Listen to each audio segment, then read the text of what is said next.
तो मेरी जैसी अमेजिंग लड़की की बोरिंग ज़िंदगी में आपका स्वागत है।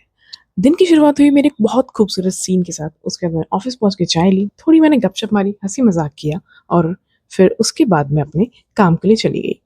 मैंने देखा कि हाँ, बैनर वाले भैया बैनर सही से लगा रहे भी हैं नहीं। थोड़ी बहुत मैंने वेंडर से बातें करी, उसको समझाया कि क्या-क्या करना है क्योंकि आज हमारे वहाँ पे एक इवेंट था। इवेंट की तैयारी करते-करते मुझे थोड़ी भूख लग गई थी, इसलिए मैंने ब्लिंकिट से कुछ स्नैक्स ऑर्डर किए थे। पहले मैंने स्नैकेबल्स के स्नैक्स खाए, उसके बाद मैंने फर्स्ट टाइम लाइफ में वाई-वाई नूडल्स ट्राई किए।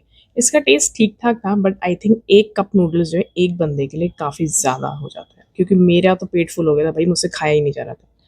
उसके बाद फिर इवेंट की पूरी डेकोरेशन हो गई थी, हम लोगों ने इवेंट अटेंड किया, हमने वहाँ पे थोड़ा बहुत एन्जॉय किया, स्नैक्स वगैरह खाए एंड लॉन्चिंग हो गई थी।